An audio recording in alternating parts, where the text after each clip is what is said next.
Hello बच्चों, welcome back to my YouTube channel. This is doctor Era, chemistry educator for NEET and JEE category. तो बच्चों, आज हम बात करेंगे इनऑर्गेनिक केमिस्ट्री में इलेक्ट्रॉनिक कॉन्फ़िगरेशन की। इलेक्ट्रॉनिक कॉन्फ़िगरेशन समझने में आपको बहुत प्रॉब्लम आती है, खासतौर से जब डी ब्लॉक एलिमेंट्स आती हैं, कहाँ इलेक्ट्रॉन फिल करें, और जब आयंस बनाते हैं डी ब्लॉक एलिमेंट्स में तो कहाँ से इलेक्ट्रॉन को हम बाहर निकालें। तो यहाँ पर आपको कंफ्यूजन बहुत होता है और क्वेश्चंस बहुत आते हैं इस पर। तो किसी भी टाइप का इलेक्ट्रॉनिक कॉन्फ़िगरेशन है, किस तरह से आप उसे आइडेंटिफाई करेंगे, यहाँ पर इस लेक्चर में मैं आपको बताऊंगी। इजी तरीका भी बताऊंगी ताकि आप जो आपको फॉर्मूला होता है पूरे इलेक्ट्रॉनिक कॉन्फ़िगरेशन का वो आपको याद नहीं रहता, तो कैसे आप याद करेंगे वो सब मैं आपको बताऊंगी। तो जो लास्ट लेक्चर था, मैंने आपको लास्ट लेक्चर में क्या बताया था? क्वांटम नंबर के बाद पाउली रूल है, होन्स रूल है, Aufbau N plus L rule के बारे में बताया था। साथ में मैंने आपको स्पिन मल्टीप्लिसिटी के बारे में भी बता दिया था और इलेक्ट्रॉनिक कॉन्फ़िगरेशन की एक हल्की सी हिंट्स भी दे दी थी, एक आइडिया दे दिया था इलेक्ट्रॉनिक कॉन्फ़िगरेशन का। आज हम बात करेंगे इलेक्ट्रॉनिक कॉन्फ़िगरेशन में ग्राउंड स्टेट में या एक्साइटेड स्टेट में, दोनों में इलेक्ट्रॉनिक कॉन्फ़िगरेशन की बात करेंगे। अच्छा, साथ में एक्सचेंज और एक्साइटेशन एनर्जी, एसपीडीएफ ऑर्बिटल में जो नोडल प्लेन्स होते हैं, नोडल प्लेन, उस पर भी हम बात करेंगे। फिर उसके बाद जो हमारा लास्ट टॉपिक बचता है, magnetic nature of material, para and diamagnetic.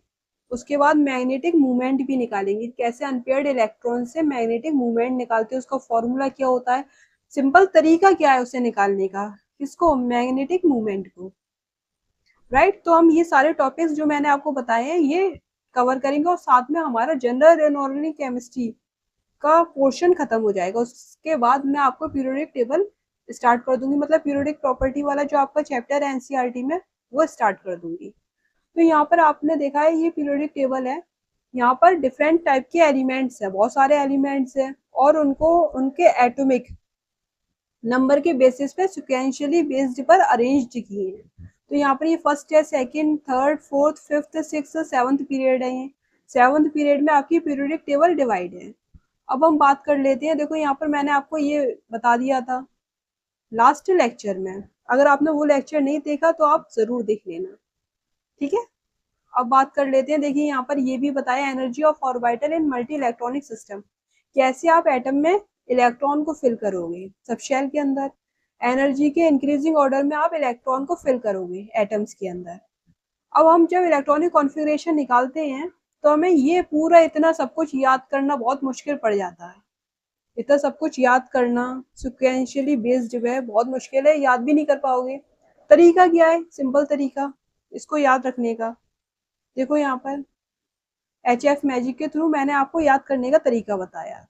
अब देखो यहाँ पर सबसे पहले एस लिखना है, फर्स्ट शेल में एस होता है, एस सब शेल होती है फर्स्ट पीरियड में, सेकंड पीरियड में एसपी, थर्ड में एसपी, फोर्थ में एसडीपी, फिर एसडीपी, फिर एसएफडीपी, सिक्स की बात चल रही है, सेवंथ पीरियड में एसएफडीपी। तो S SP SP, SDP SDP, SFDP SFDP, ऐसे याद रखना है। यहाँ पर आपको फर्स्ट शेल है तो 1 लगा देना है, यहाँ पर सेकंड शेल है या सेकंड पीरियड है तो 2 2 लगा देना है, यहाँ पर ये 3 3 लग जाएगा, 4 4 4, यहाँ पर 5 5 5, बहुत सिंपल है, 6 है, 6 6 6, यहाँ पर ये 7 7 7 7। अब जब आप इलेक्ट्रॉनिक कॉन्फ़िगरेशन लिखोगे तो कैसे लिखोगे, यहाँ तक तो आपको कोई प्रॉब्लम नहीं आएगी, 1s 2s 2p 3s 3p, कोई प्रॉब्लम नहीं आएगी, 4s 4d 4p। राइट, अब प्रॉब्लम कब आएगी, जब आपके डी सब शेल और आपके एफ सब शेल आएंगे। तो आप इलेक्ट्रॉनिक कॉन्फ़िगरेशन कैसे लिखोगे उनके लिए, एन एस, एस और पी को, एस को स्टार्टिंग में, पी को लास्ट में, दोनों ही एन है, एन एस एन पी। फिर बाद में एफ डी को बीच में लिखोगे आप। जब डी को लिखोगे तो n-1 कर देना, जैसे यहाँ पर एन पी आपकी क्या है, n s n p, n आपका 6 है, 6s 6p है। जब डी लिखोगे तो 6-1 करोगे तो 5d आ जाएगा। इसी तरह एफ लिखोगे तो n-2 कर देना है, तो यहाँ पर 6-2 तो 4f आ जाएगा। तो यहाँ पर जो इलेक्ट्रॉनिक कॉन्फ़िगरेशन निकल के आएगा 6s 4f 5d एंड फिर उसके बाद 6p। ऐसे इलेक्ट्रॉनिक कॉन्फ़िगरेशन आप निकालोगे, ठीक है। जैसे यहाँ पर ये देखो 6s 4f 5d 6p, 6s 4f 5d 6p, ऐसे निकल के आ गया। आराम से इलेक्ट्रॉनिक कॉन्फ़िगरेशन आप निकाल लोगे इस टाइप का। यहाँ तक तो कोई प्रॉब्लम नहीं है समझने में। ये पूरे इतना सब कुछ याद करना बहुत मुश्किल है, याद होगा भी नहीं। तरीका सिंपल मैंने आपको बता दिया एचएफ मैजिक के through. S, SP, SP, SDP, SDP, फिर एसएफडीपी, एसएफडीपी, ऐसे आपको याद रखना है। सिंपल तरीका। अब बात कर लेते हैं डी। डी सब शेल कहाँ से स्टार्ट होगी? थर्ड से स्टार्ट हो जाता है डी। और एफ फोर्थ से। भरा कैसे जाता है? एनर्जी के अकॉर्डिंग फिल किया जाएगा, एनर्जी के अकॉर्डिंग फिल किया जाता है, ठीक है। फोर्थ शेल से 3D भरा जाएगा एनर्जी के अकॉर्डिंग। अब जितने भी एलिमेंट्स हैं जो पीरियोडिक टेबल में आए हैं वो सब इसी में ही काम हो जाएगा। यहाँ से आपके जितने भी एलिमेंट्स हैं जो पीरियोडिक टेबल में, उसमें आप इलेक्ट्रॉन की फिलिंग करोगे तो इसमें ही समा जाएंगे, इससे आगे नहीं निकलेंगे, राइट। बस इसको याद रख लो, काम हो गया, ठीक है। यही आपको प्रॉब्लम होती है सबसे ज्यादा। बस इसको सीख लो, हो गया काम।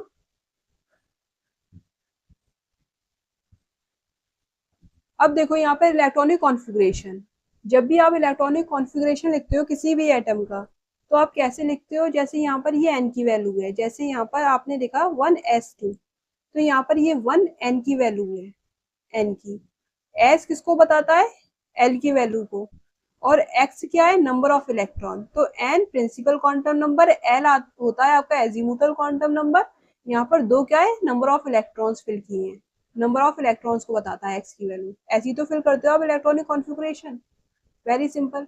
अब सोडियम का देख लेते हैं। सोडियम का क्या होगा? सोडियम का जो एटॉमिक नंबर होता है, न्यूट्रल एटम में जितने एटॉमिक नंबर होता है उतने ही नंबर ऑफ इलेक्ट्रॉन्स होते हैं। जैसे यहाँ पर Na11 है, सोडियम 11 है, तो यहाँ पर 11 ही इलेक्ट्रॉन होंगे और उसी को ही हमें इलेक्ट्रॉनिक कॉन्फ़िगरेशन में फिल करना है। यहाँ देखिए कैसे करोगे? S, S P, S P, ऐसे फिल करना है। देखो यहाँ पर 1 2 2 3 3, राइट। अब यहाँ पर मैक्सिमम इलेक्ट्रॉन कितने आएंगे? एस के पास दो, दो। पी के पास 6 आते हैं मैक्सिमम इलेक्ट्रॉन। फिर यहाँ पर देखो, यहाँ पर ये 10 हो गए। अब यहाँ पर दो नहीं करने क्योंकि यहाँ पर 12 हो जाएंगे, यहाँ पर 11 रखना है, तो यहाँ पर 1 इलेक्ट्रॉन। पी की हमें जरूरत ही नहीं पड़ी, तो 3s1। आउटर मोस्ट शेल में इलेक्ट्रॉन गया, आउटर मोस्ट सब शेल में एस में इलेक्ट्रॉन गया, तो इसलिए सोडियम क्या है? एस में गया लास्ट इलेक्ट्रॉन, इसलिए ये एस ब्लॉक एलिमेंट है। यहाँ पर ये 3 आउटर मोस्ट शेल, ये वाला जो है आउटर मोस्ट शेल, देखो ये 1s, यहाँ पर ये 2s 2p, सेकेंड पीरियड, ये सेकेंड शेल है, ये थर्ड शेल है, ये आउटर शेल कहलाती है। ये क्या कहलाती है? Outer shell. और ये क्या कहलाती है? वैलेंस शेल कहलाती है, दो नाम है इसकी, वैलेंस शेल। तो आउटर शेल में जब इलेक्ट्रॉन जाएगा वही उसका क्या होगा? ब्लॉक होगा। आउटर शेल है ये। यहाँ पर ये जो बाहर है एन की वैल्यू, ये पीरियड बताती है, तो थर्ड पीरियड का मेंबर है सोडियम। और किसका, किस ब्लॉक में लास्ट इलेक्ट्रॉन जा रहा है? एस में, तो एस ब्लॉक का ये मेंबर है, ठीक है। पी में जाएगा ही नहीं, 3p लिखने की जरूरत नहीं है। मैंने लिखकर इसलिए बताया ताकि एच एफ मैजिक आपको याद रहे, ठीक है। एच एफ मैजिक क्या है? हीरा फिरदौस मेरा नाम है, ठीक है। अब यहाँ पर देखिए थर्ड पीरियड का मेंबर है सोडियम। अगर आपको यकीन नहीं हो तो देख लो, ये थर्ड पीरियड है, इसका मेंबर है सोडियम। और यहाँ पर एस ब्लॉक, ये जो है यहाँ पर ये एस ब्लॉक एलिमेंट है, ये वाले 1 और 2, एल्कलाइन मेटल और एल्कलाइन अर्थ मेटल। क्लियर हो गया? अब देखिए यहाँ पर क्लोरीन 17, एटॉमिक नंबर है उतने ही नंबर ऑफ इलेक्ट्रॉन होंगे। अब यहाँ देखो S, S P, S P, 1 2 2 3 3, याद था मैं एच एफ मैजिक के थ्रू। 2 2 6 2। अब यहाँ पर 17 है, तो यहाँ तक 12 हो गए, 5 डाल दो। मैक्सिमम 6 आ सकते हैं, लेकिन यहाँ पर 17 है तो 5 आएंगे। तो ये 3p है। 3p क्या है? आउटर शेल है या वैलेंस शेल है। थर्ड पीरियड का ये मेंबर है और पी क्या है, यहाँ पर पी क्या है, पी ब्लॉक में जा रहा है last electron. P sub shell में जा रहा है तो पी ब्लॉक एलिमेंट है। लास्ट इलेक्ट्रॉन जिस सब शेल में जाता है वो उस ब्लॉक का एलिमेंट होता है, क्लोरीन। अब देखो यहाँ पर जीनॉन है 54, जीनॉन को कैसे फिल करोगे, 54 है यहाँ पर, एस एस पी, याद है हमें एस पी, फिर उसके बाद S D P, S D P, ऐसे याद रखना है। 1 एस पी 2, फिर एस पी 3 वाला है ये, एस डी पी 4 वाला है, 4 4 4, फिर 5 5 5, S S P S P, S D P S D P.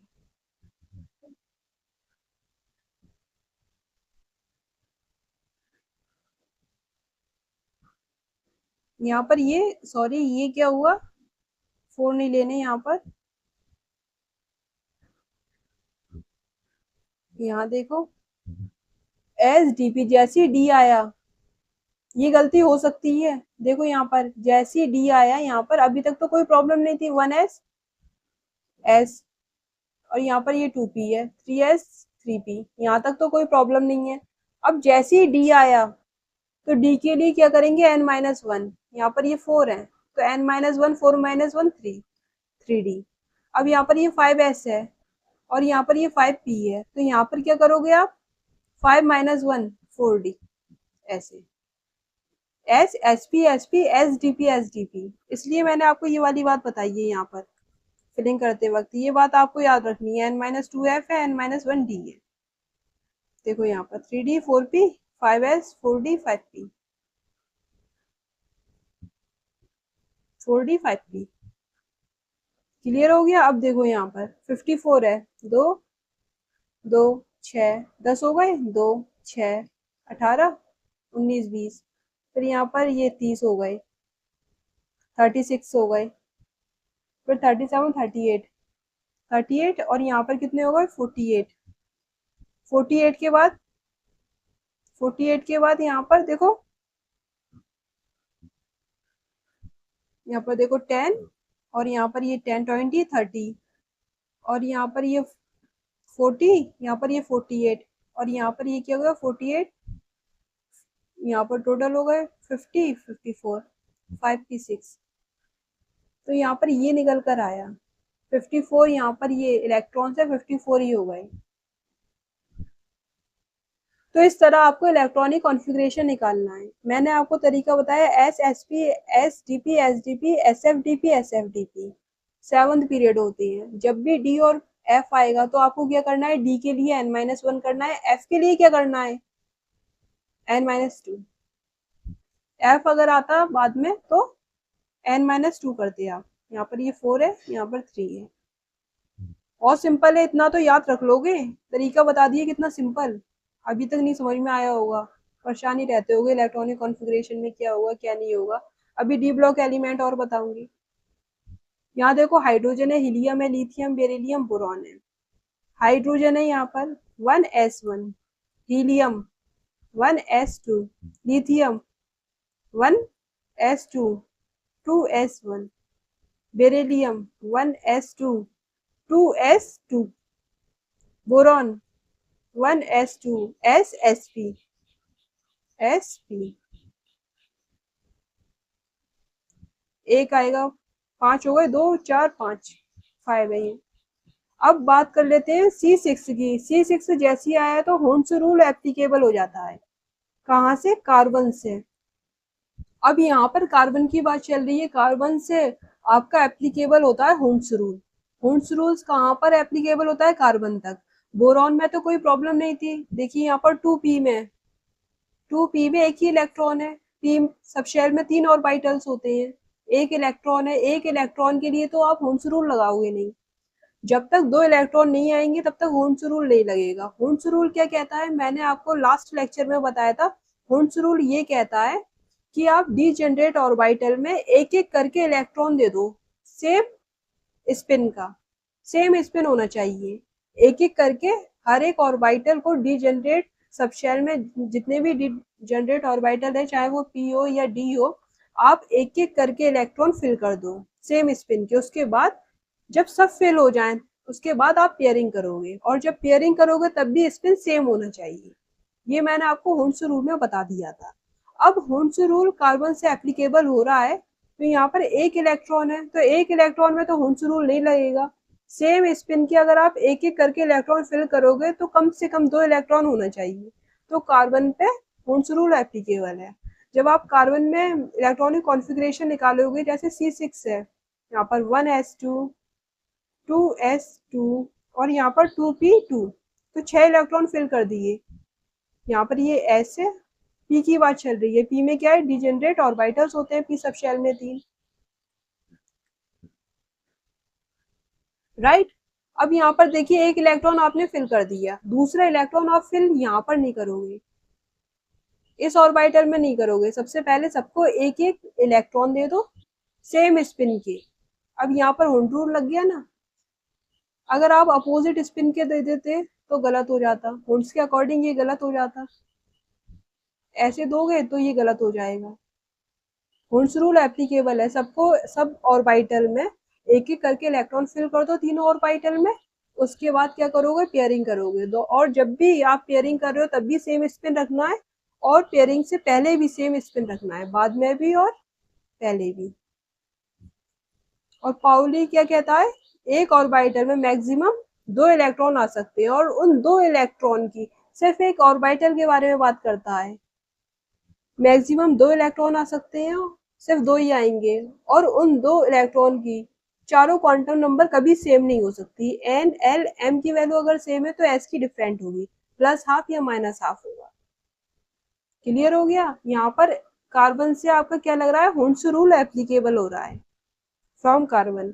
अच्छा यहाँ पर ये हीलियम है, पाउली रूल तो यहीं से लग गया, 2 इलेक्ट्रॉन मैक्सिमम आ सकते हैं और दोनों की चारों क्वांटम नंबर कभी सेम नहीं हो सकता, राइट। तो यहाँ से लग गया पाउली। हुंड से यहाँ से लग रहा है कार्बन से, ओके। अब देखिए यहाँ पर ग्राउंड स्टेट और एक्साइटेड स्टेट में इलेक्ट्रॉनिक कॉन्फ़िगरेशन अलग अलग होता है। ग्राउंड स्टेट में इलेक्ट्रॉनिक कॉन्फ़िगरेशन क्या होता है, एक्साइटेड स्टेट में इलेक्ट्रॉनिक कॉन्फ़िगरेशन क्या होता है, वो देखिए। यहाँ पर ये ग्राउंड स्टेट है, यहाँ पर ये एक्साइटेड स्टेट है। कार्बन के लिए इलेक्ट्रॉनिक कॉन्फ़िगरेशन ये मैंने आपको बताया, ये ग्राउंड स्टेट का इलेक्ट्रॉनिक कॉन्फ़िगरेशन है। क्या ये ग्राउंड स्टेट का, देखो यहाँ पर 1s2 2s2 2p2, तो यहाँ पर जो इलेक्ट्रॉनिक कॉन्फ़िगरेशन निकल के आया वो ये निकल के आया। इसी तरह तो इलेक्ट्रॉन फिल होंगे ऑर्बिटल्स के अंदर, राइट। अब एक्साइटेड स्टेट में क्या होगा, एक s का इलेक्ट्रॉन p में चला जाएगा, एक s का p में चला जाएगा, ऑर्बिटल में चला जाएगा इलेक्ट्रॉन। अब देखो एक्साइटेड स्टेट में इलेक्ट्रॉनिक कॉन्फ़िगरेशन ये होगा 2s1 एंड 2p3, तो यहाँ पर ये 2 इलेक्ट्रॉन, यहाँ पर भी ये 2 इलेक्ट्रॉन, और यहाँ पर p3 के लिए देखो 3 इलेक्ट्रॉन है, 1 2 3। यहाँ से एक इलेक्ट्रॉन कहाँ चला गया, यहाँ पर चला गया। एक्साइटेड स्टेट में ये होता है, लोअर एनर्जी लेवल से इलेक्ट्रॉन हायर एनर्जी लेवल में चला जाता है। 2s की एनर्जी कम होती है, 2p की ज्यादा होती है, लेकिन गैप बहुत ज्यादा नहीं होता।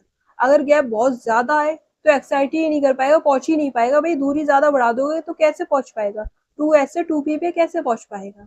तो एक्साइटेड स्टेट में क्या होता है, एक इलेक्ट्रॉन s का p में चला जाएगा, तो यहाँ पर ये इलेक्ट्रॉनिक कॉन्फ़िगरेशन ये निकल कर आया। अच्छा यहाँ पर ये क्या है, देखो यहाँ पर और अच्छे से लिखते हैं। यहाँ पर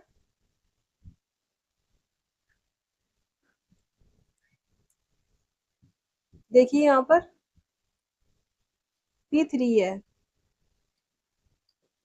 1 2 3, राइट। तो ये ग्राउंड स्टेट का है, सिर्फ 2 इलेक्ट्रॉन p में, यहाँ पर 3 इलेक्ट्रॉन p में और s में 1 इलेक्ट्रॉन। ये एक्साइटेड स्टेट का कार्बन का इलेक्ट्रॉनिक कॉन्फ़िगरेशन है। कैसे निकाला वो आपको पता चल गया। जब भी इलेक्ट्रॉन लोअर एनर्जी लेवल पर होता है तो वो हायर एनर्जी लेवल पर पहुंच जाता है, अगर ये गैप कम होता है तब।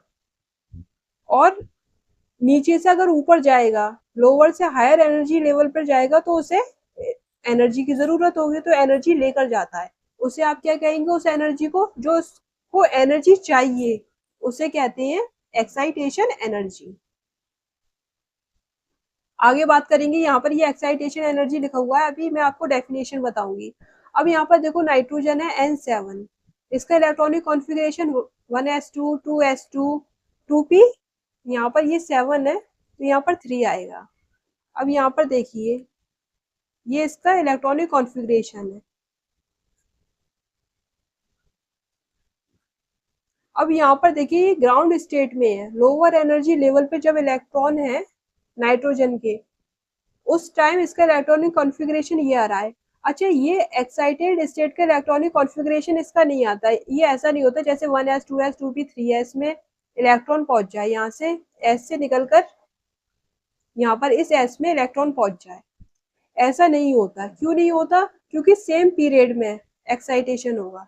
यहाँ देखो सेम शेल में एक्साइटेशन हो रहा है 2 2, ऐसा नहीं है कि 3 में हो जाएगा। तो नाइट्रोजन कभी भी एक्साइटेशन नहीं करता, इसीलिए जो एक्साइटेशन स्टेट में नाइट्रोजन के कंपाउंड आपको मिलेंगे नहीं, ग्राउंड स्टेट पर ही मिलेंगे।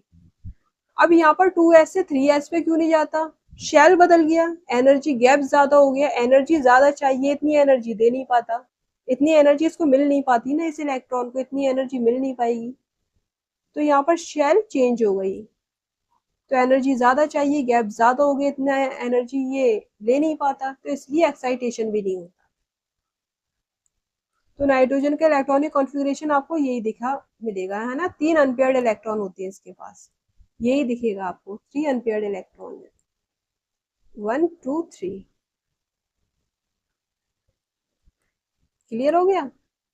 एक्साइटेशन एनर्जी क्या है? लोअर एनर्जी लेवल पर जब इलेक्ट्रॉन हायर एनर्जी लेवल पर जाता है तो उसको एनर्जी की रिक्वायरमेंट होती है ना, गैप होता है इसके बीच में, तो उसको एनर्जी की रिक्वायरमेंट होती है, उतनी एनर्जी इसको चाहिए, देनी पड़ती है, तो उसे आप एक्साइटेशन एनर्जी कहेंगे।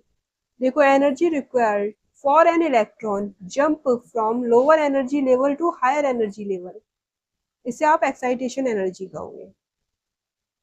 सेम शेल के सब शेल में इलेक्ट्रॉन एक्साइट होता है, अगर शेल बदल दी 2 से 3 पे, ये करेगा नहीं नाइट्रोजन। यहाँ पर क्यों कर रहा था कार्बन? क्योंकि यहाँ पर ये सेम था, 2 2 था, तो यहाँ पर इलेक्ट्रॉन आराम से सेम शेल में आराम से एक्साइट हो रहा था, लोअर से हायर पहुंच रहा था। बहुत ज्यादा गैप पे नहीं पहुंच पाएगा ना, बहुत ज्यादा गैप होगा तो एक्साइट नहीं करेगा, 2 से 3 पे नहीं जाएगा, 3 से 4 पे नहीं जाएगा, सेम पे करेगा, 2s से 2p पे आराम से चला जाता। बट यहाँ पर सब अनपेयर्ड है तो नहीं जाएगा, ये अब कहाँ जाएगा? अनपेयर्ड होने के लिए कहाँ जाएगा? नहीं जा पाएगा ना, तो ये एक्साइट ही नहीं करेगा नाइट्रोजन। इसीलिए एक्साइटेशन स्टेट में नाइट्रोजन कभी कंपाउंड नहीं बनाता, क्योंकि वो एक्साइटेशन ही नहीं कर पाता, राइट। अब देखिए यहाँ पर मैंने आपको एक्साइटेशन एनर्जी के बारे में भी बता दिया। अब बात कर लेते हैं फॉर कैटायन एंड एनायन के बारे में। यहाँ पर Na+ है और यहाँ पर Cl नेगेटिव है। किसी भी एटम पर ये एलिमेंट पे चार्ज आता है तो इसका मतलब ये है कि इलेक्ट्रॉन आया होगा या इलेक्ट्रॉन गया होगा। अगर पॉजिटिव चार्ज आ रहा है तो इलेक्ट्रॉन गया है, इलेक्ट्रॉन इससे गया है, तभी तो पॉजिटिव चार्ज आ रहा है। और अगर इस पर इलेक्ट्रॉन आया है, क्योंकि इलेक्ट्रॉन नेगेटिव चार्ज होता है, तो यहाँ पर नेगेटिव साइन आ जाएगा। क्लोरीन ने अगर इलेक्ट्रॉन लिया है तो नेगेटिव साइन आ रहा है, यहाँ से इलेक्ट्रॉन गया है तो पॉजिटिव साइन आएगा, क्योंकि इलेक्ट्रॉन खुद एक नेगेटिव चार्ज होता है। क्लियर हो गया? पॉजिटिव नेगेटिव क्यों आ रहे हैं? इलेक्ट्रॉन के ट्रांसफर की वजह से आ रहे हैं। इलेक्ट्रॉन का आना या जाना चार्ज को रिप्रेजेंट कर रहा है।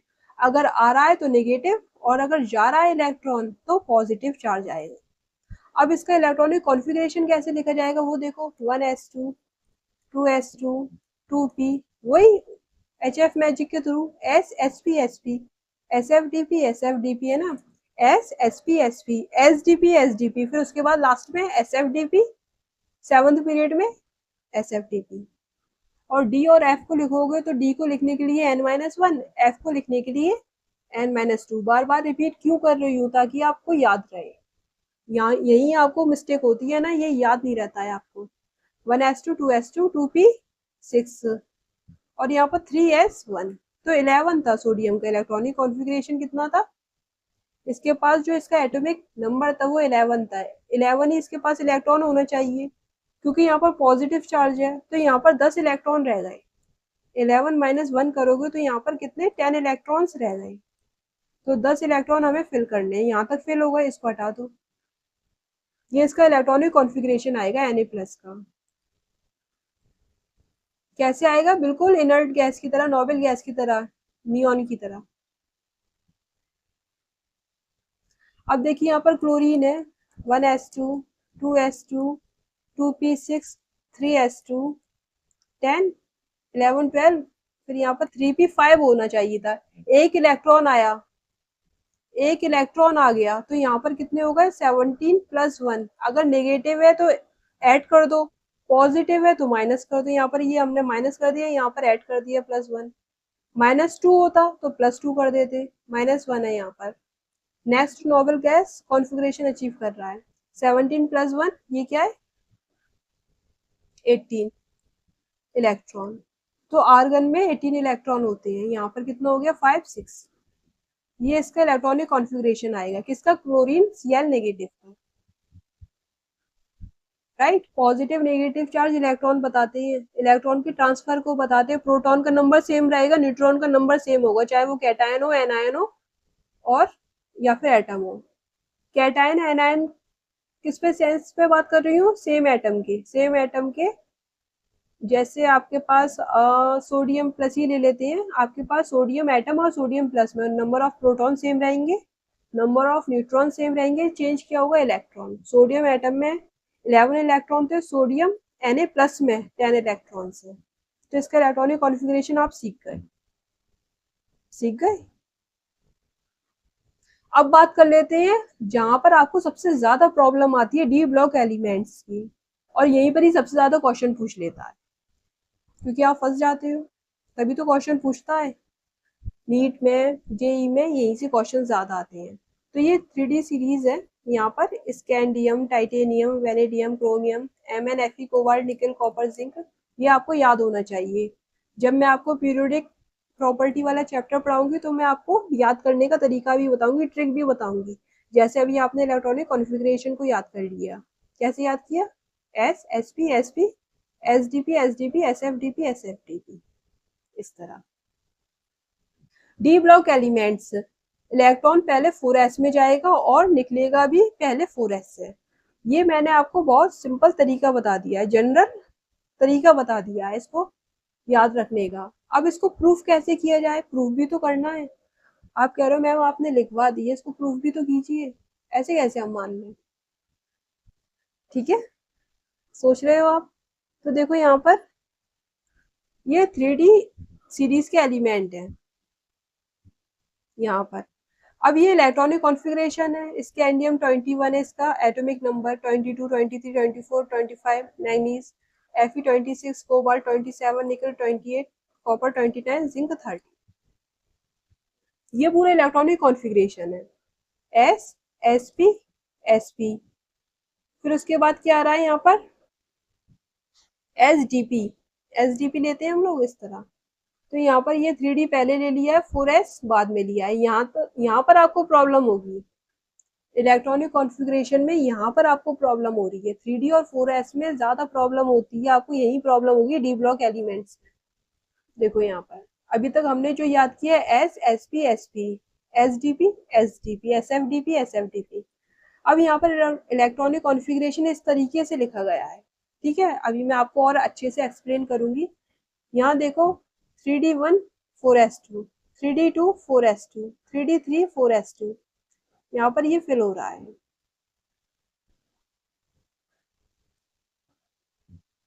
यहाँ पर प्रॉब्लम कहाँ आएगी आपको?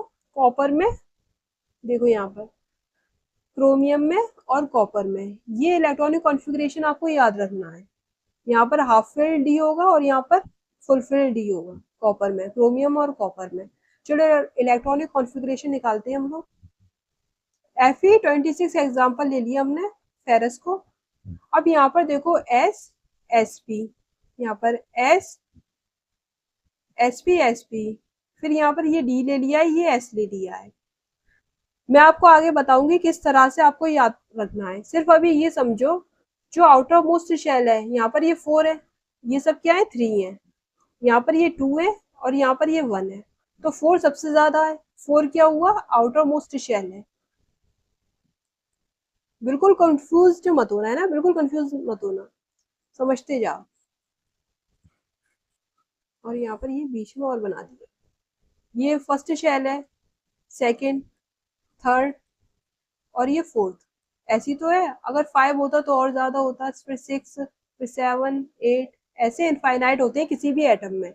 एन की value, number of shell infinite होते हैं, राइट। ये मैंने आपको क्वांटम नंबर में भी बताया था।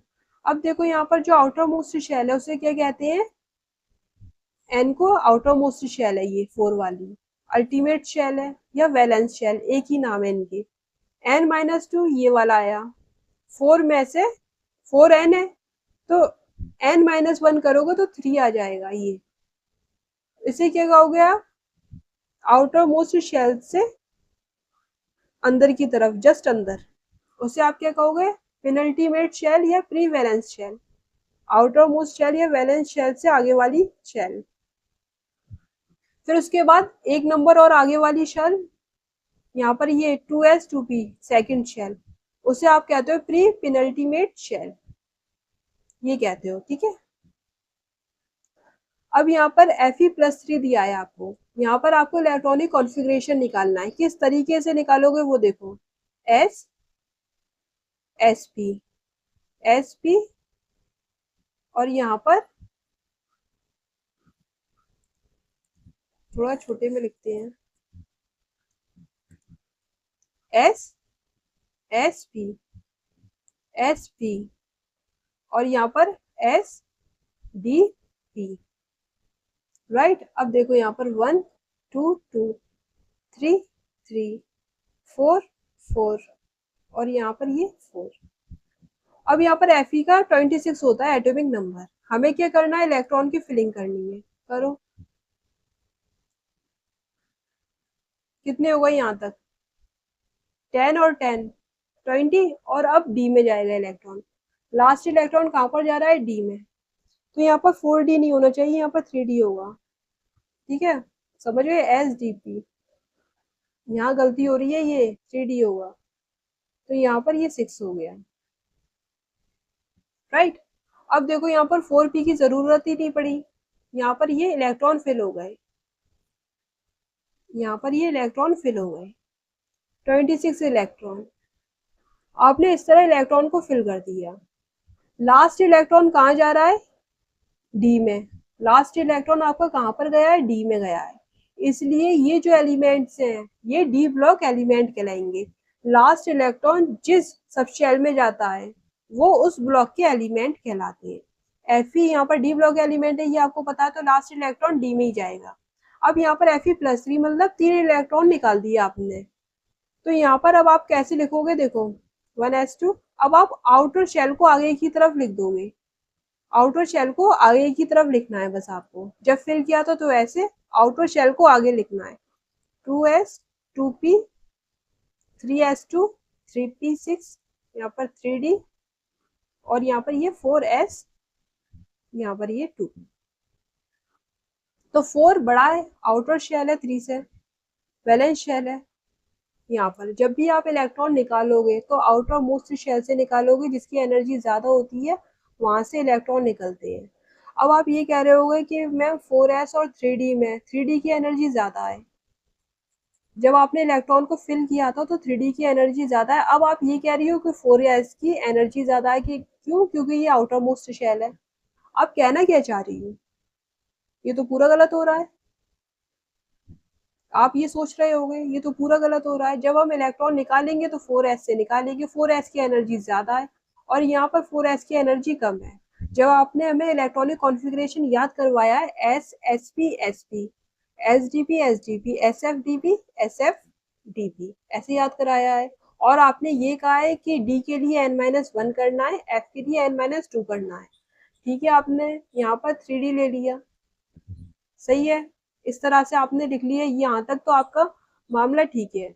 लेकिन यहाँ पर 4s की एनर्जी जो है वो 3d से ज्यादा कैसे हो सकती है, और यहाँ पर आप कह रही हो चलो ये 4s ज्यादा एनर्जी का है, यहाँ पर भी तो ज्यादा एनर्जी का होना चाहिए 4s, तो यहाँ पर आपने ये कहा है कि 3D की एनर्जी ज़्यादा है, एनर्जी का इंक्रीजिंग ऑर्डर इस तरीके से लिखा जाएगा, तो ये तो गलत हो रहा है।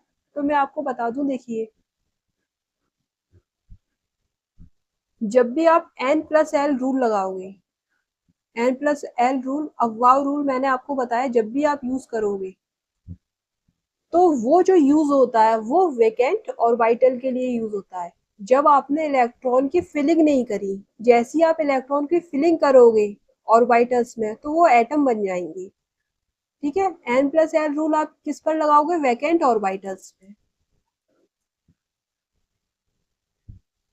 तो उसके अकॉर्डिंग तो बिल्कुल ठीक बात है, इस तरह आप इलेक्ट्रॉन फिल कर रही हो, बिल्कुल सही है। वैकेंट ऑर्बिटल पे हम n+l रूल लगा रहे हैं।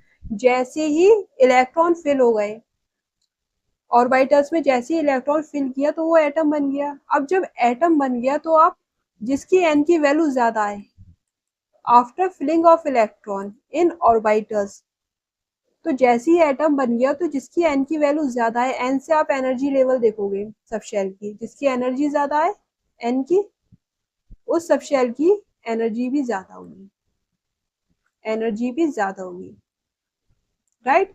तो यहाँ पर 3D और 4s में आउटर मोस्ट शेल, यहाँ पर जब इलेक्ट्रॉन फिल हो गए थे, इलेक्ट्रॉन फिल हो गए थे, तो यहाँ पर देखो 4 की वैल्यू ज्यादा है 3 से, 4 की वैल्यू ज्यादा है किससे? 3 से। एन की वैल्यू आप देख रहे हो, तो सब शेल की एनर्जी 4s की ज्यादा आएगी 3D से। After filling of electron, after filling of electron, और जब आपने n+l रूल लगाया तो वैकेंट ऑर्बिटल पे वो रूल लगता है, राइट। n+l रूल किस पे लगता है? वैकेंट ऑर्बिटल पे। जब आपने इलेक्ट्रॉन को फिल नहीं किया था तब क्या था? यहाँ पर 3D की एनर्जी ज्यादा थी 4s से। देख लो 3D 4s, 3D n+l, यहाँ पर n की वैल्यू 3 आ रही है, n+l की वैल्यू निकाल रहे हैं 3D के लिए, और D के लिए कितना आ रहा है?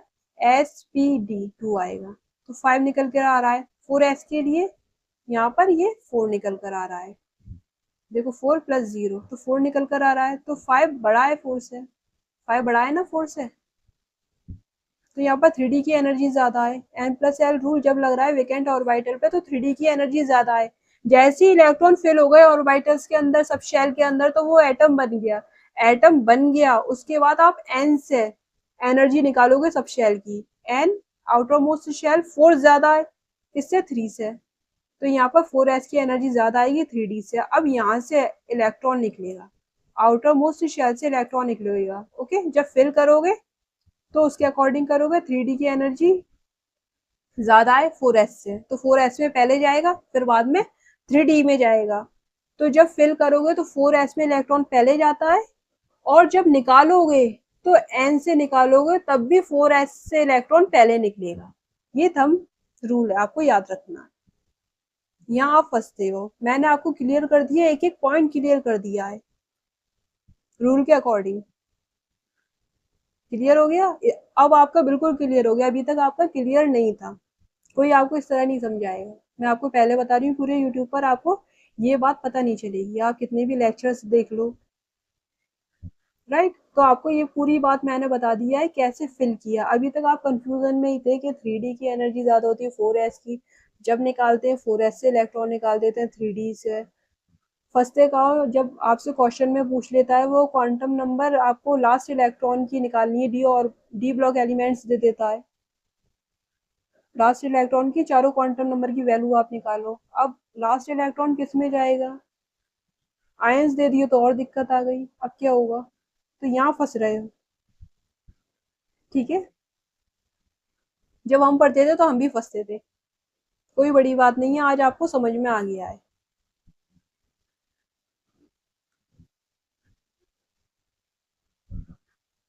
यहाँ मैंने आपको पॉइंट क्लियर कर दिया, तो आपको याद उसी तरीके से याद रखना है, S, SP, SP, SDP, SDP, SFDP, SFDP, D के लिए n-1, एफ के लिए n-2 लेना है, और इलेक्ट्रॉनिक कॉन्फ़िगरेशन किसी का भी हो, किसी भी एलिमेंट का लिख देना है। कहाँ कहाँ n+l रूल वायलेट करेगा वो मैं आपको बता दूंगी, वायलेशन होता है ना, वायलेशन भी है केमिस्ट्री में, तो कहाँ कर रहा है वो मैं आपको बता दूंगी। लेकिन जो फिलिंग है वो सिंपल तरीके से जो मैं आपको बता रही हूँ वैसे ही है, कुछ नहीं सोचना, बस मेरे तरीके से करना। इलेक्ट्रॉन फिल कर लिए, यहाँ तक कोई दिक्कत नहीं आई। अब अरेंज कर दो। 4s आउटर मोस्ट शेल है भाई, 3 पीछे होगा 4 आगे होगा, तो 4 आउटर मोस्ट शेल है। क्यों? क्योंकि हम ऐसे क्यों कर रहे हैं, क्योंकि हमें इलेक्ट्रॉन निकालना है Fe+3। 26 में से 3 इलेक्ट्रॉन जाएंगे, कितने बचेंगे? 23। यहाँ पर 23 इलेक्ट्रॉन बचेंगे, उनको फिल करना है। 1s2 2s2 2p6 3s2 3p6, और यहाँ पर ये 3d 4s। अब देखो यहाँ पर ये काम हो गया। अब यहाँ से इलेक्ट्रॉन निकालना है, तो आउटर मोस्ट शेल की एनर्जी यहाँ पर 4s की ज्यादा है, तो जिसकी एनर्जी ज्यादा होती है वहां से सबसे पहले इलेक्ट्रॉन निकालती है। और यहाँ पर 4s की एनर्जी कम थी फिलिंग करते वक्त, वो बात तो सब समझ में आ गई। यहाँ पर एनर्जी ज्यादा हो गई जब इलेक्ट्रॉन फिल हो गए 4s की, तो यहाँ से ये 2 इलेक्ट्रॉन निकाल दिए, और यहाँ से एक इलेक्ट्रॉन निकाल दिया 3d से, तो यहाँ पर ये 5 आ गया। इलेक्ट्रॉनिक कॉन्फ़िगरेशन क्या निकल कर आएगा? देखो यहाँ पर ये 10 हो गए, और यहाँ पर ये 8 18, और यहाँ पर ये 3d5 23 हो गया। ठीक है, यहाँ तक कोई प्रॉब्लम है तो बताओ, समझ में आ गया होगा।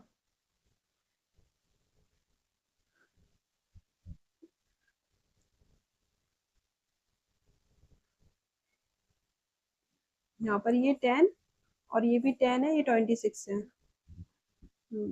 3d5, तो यहाँ पर ये आएगा इलेक्ट्रॉनिक कॉन्फ़िगरेशन 3d5। आपको क्या करना है? देखो यहाँ पर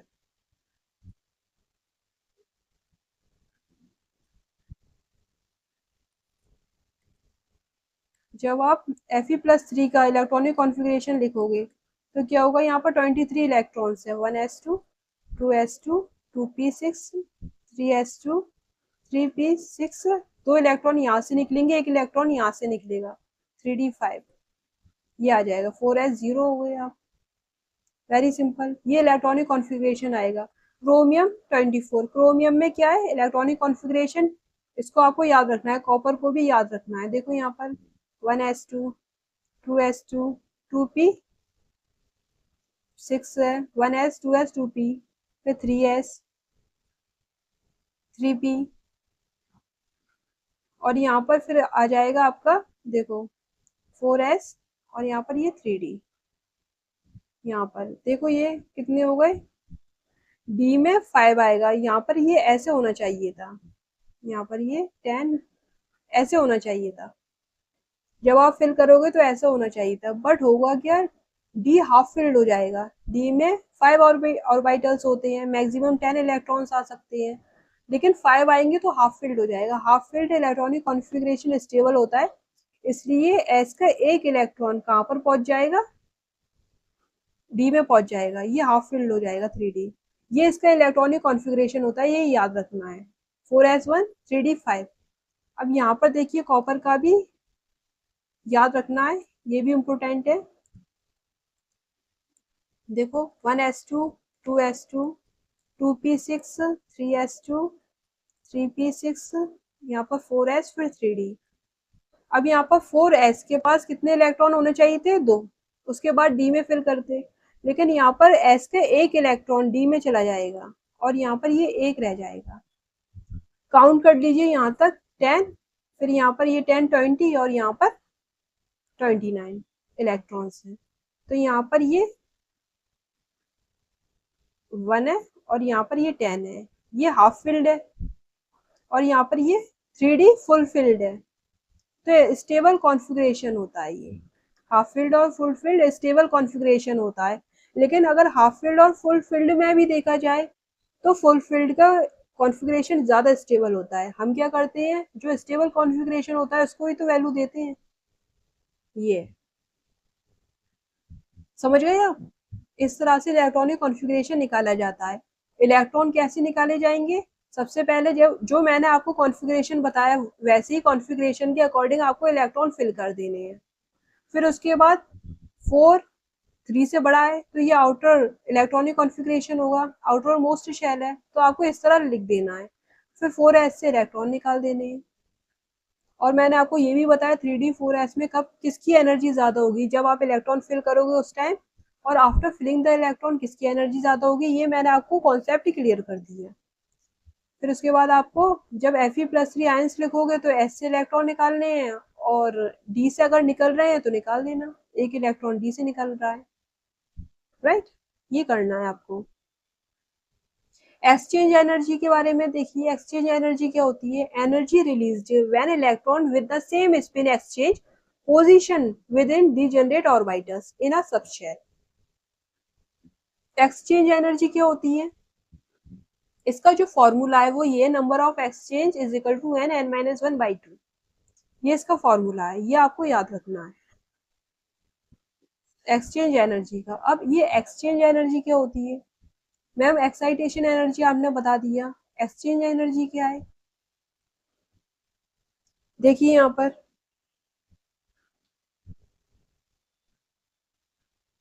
देखिए यहाँ पर क्या होता है, जैसे यहाँ पर D5 है, D5 है, तो यहाँ पर नंबर ऑफ एक्सचेंज D में कितने होंगे,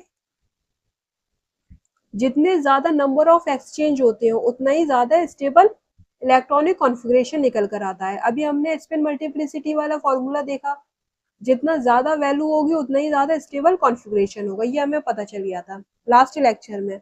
अब यहाँ पर जितने ज्यादा नंबर ऑफ स्पिन एक्सचेंज होंगे ना, उतना ही ज्यादा क्या होगा, स्टेबल इलेक्ट्रॉनिक कॉन्फ़िगरेशन होगा, वही हम यूज करते हैं। देखो यहाँ पर ये D5 है, 1 2 3 4 5। अब नंबर ऑफ एक्सचेंज क्या होगा, होता ये है, ऐसे समझो आपके पास जब एनर्जी होती है तो आप इधर उधर भागते हो, कैसे, किसी फ्रेंड से मिले आए, या कहीं बाहर घूमे आते हैं, या कुछ खाए आते हैं, या घर में भी अगर आप हो तो सारे घर के चक्कर लगा दिया, सारे रूम में चले गए, बहन भाइयों को परेशान कर दिया, तो ये सब करते हैं जब एनर्जी होती है। तो जब एनर्जी होती है तो आप बहुत ज्यादा इधर उधर घूमते हो, ठीक है, उसमें क्या होता है, आपकी एनर्जी कम हो जाती है। जैसी आपकी एनर्जी कम होती है तो वो स्टेबल हो जाता है मामला। नेचर में क्या होता है, हर चीज स्टेबिलिटी गेन करना चाहती है, मतलब अपनी एनर्जी कम करके अपने आप को स्टेबल बनाना चाहती है। तो जितना ज्यादा नंबर ऑफ एक्सचेंज होगा, इधर उधर भागेगा ये, नंबर ऑफ एक्सचेंज ज्यादा होगा तो एनर्जी वेस्ट होगी, इसकी एनर्जी वेस्ट होगी तो स्टेबल हो जाएगा कॉन्फ़िगरेशन। अब जितना ज्यादा नंबर ऑफ एक्सचेंज होगा तो उतना ही अच्छा इलेक्ट्रॉनिक कॉन्फ़िगरेशन होगा, और हमें यही चाहिए, स्टेबिलिटी ज्यादा होती है। समझ गए ये पॉइंट। अब देखिए यहाँ पर ये इलेक्ट्रॉन है, सिंगल इलेक्ट्रॉन, यहाँ पर ये इधर जा सकता है, इधर जा सकता है, ये इलेक्ट्रॉन एक्सचेंज हो सकता है एक दूसरे में, एक्सचेंज हो रहा है, पोजीशन चेंज कर रहा है, ये इसकी जगह ये इसकी जगह, इसी तरह फिफ्थ वाला वन की जगह, वन वाला फिफ्थ की जगह एक्सचेंज हो रहा है। तो नंबर ऑफ एक्सचेंज कितने हो गए, 4, लाइन बन गई, तो 4 नंबर ऑफ एक्सचेंज है यहाँ पर, 4 नंबर ऑफ एक्सचेंज। अब यहाँ पर देखो,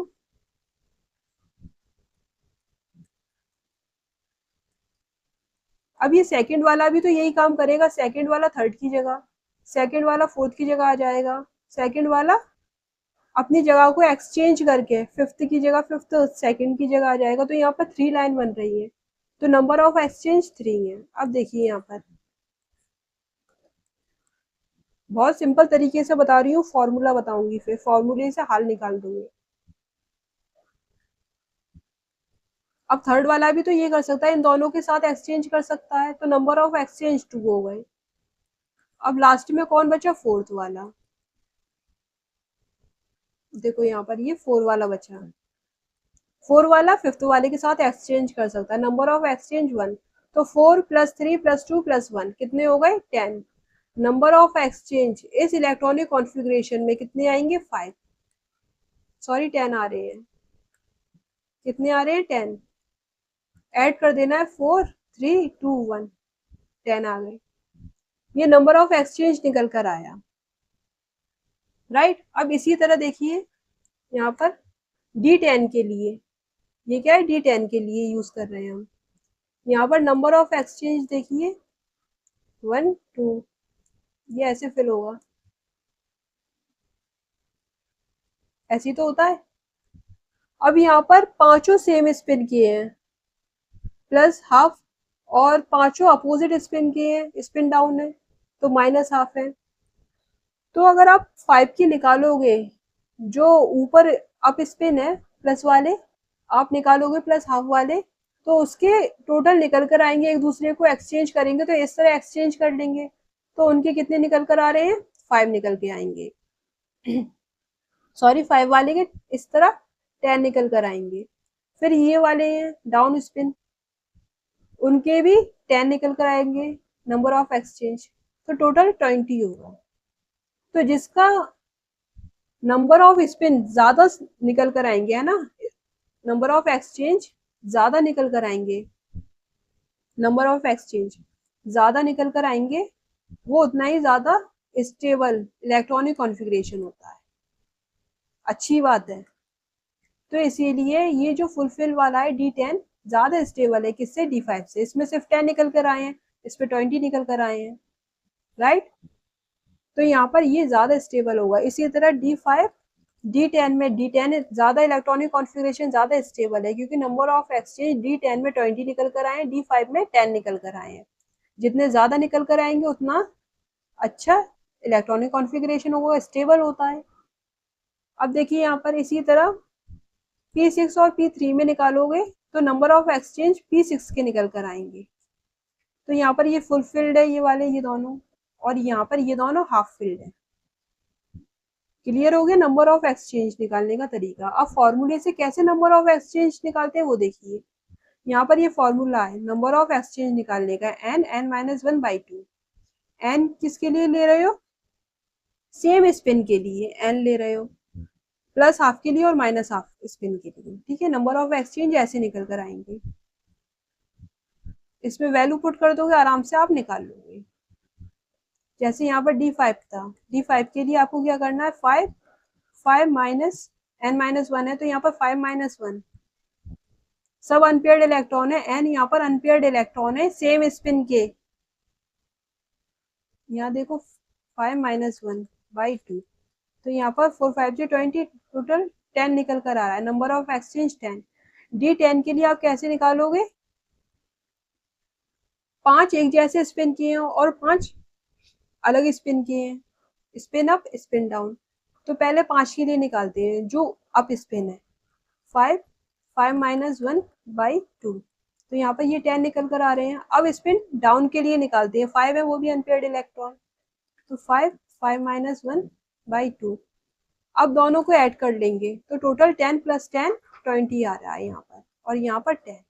ऐसे हमें एक्सचेंज निकालने हैं, नंबर ऑफ एक्सचेंज, समझ गए। ये एक्सचेंज एनर्जी है।